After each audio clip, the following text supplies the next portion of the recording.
यह उस समय की बात है जब भगवान शिव के पास कोई वाहन न था। उन्हें पैदल ही जंगल पर्वत की यात्रा करनी पड़ती थी। एक दिन माँ पार्वती उनसे बोली, हे नाथ, आप तो इस पूरे सृष्टि के स्वामी हैं, क्या आपको पैदल यात्रा करना शोभा देता है? भगवान भोलेनाथ हंसकर बोले, देवी, हम तो रमते जोगी हैं, हमें वाहन से क्या लेना देना। भला साधु भी कभी सवारी करते हैं क्या? माँ पार्वती आंखों में आंसू भरकर कहने लगी, जब आप शरीर पर भस्म लगाकर, बालों की जटा बनाकर, नंगे पांव कांटों भरे पथ पर चलते हैं तो मुझे बहुत दुख होता है। भगवान भोलेनाथ ने उन्हें बार बार समझाया, परंतु माँ पार्वती अपनी जिद पर अड़ी रही। बिना किसी सुविधा के जंगल में रहना माँ पार्वती को स्वीकार था, परंतु वह भोलेनाथ के लिए सवारी चाहती थी। अब भोले भंडारी चिंतित हो गए, भला वाहन किसे बनाया जाए। उन्होंने देवताओं को बुलावा भेजा। नारद मुनि ने सभी देवों तक उनका संदेश पहुंचा दिया। संदेश सुनकर सभी देवता घबरा गए, कहीं हमारे वाहन को ही न ले ले।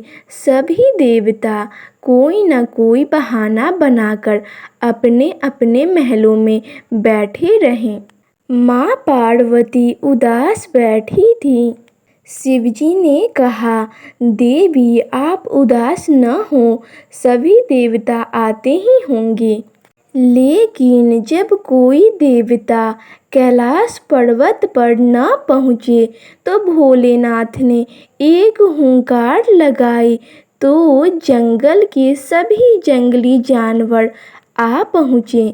शिवजी ने उनसे कहा, तुम्हारी माँ पार्वती चाहती है कि मेरे पास कोई वाहन होना चाहिए। बोलो, कौन बनेगा मेरा वाहन? ये सुनकर सभी जानवर खुशी से झूम उठे। छोटा सा खरगोश फुदक कर आगे बढ़ा, भगवान, मुझे अपना वाहन बना ले, मैं बहुत ही मुलायम हूँ। सभी जानवर यह सुनकर खिलखिलाकर हंस पड़े। शेर गरजकर बोला, मूर्ख खरगोश, मेरे होते हुए तेरी जुर्रत कैसी हुई सामने आकर बोलने की। बेचारा खरगोश चुपचाप कोने में बैठकर गाजर खाने लगा। फिर शेर हाथ जोड़कर बोला, प्रभु, मैं जंगल का राजा हूँ, शक्ति में भी मेरा कोई सामना नहीं कर सकता, मुझे अपनी सवारी बना ले। उसकी बात समाप्त होने से पहले ही हाथी बीच में बोल पड़ा, मेरे अलावा और कोई इस काम के लिए ठीक नहीं है।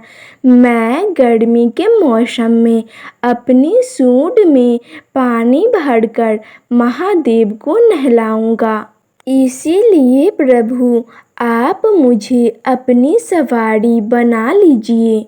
जंगली सूअर कौन सा कम था, अपनी थूथन हिलाते हुए कहने लगा, शिव जी, आप मुझे अपनी सवारी बना लो, मैं साफ सुथरा रहने की कोशिश करूँगा।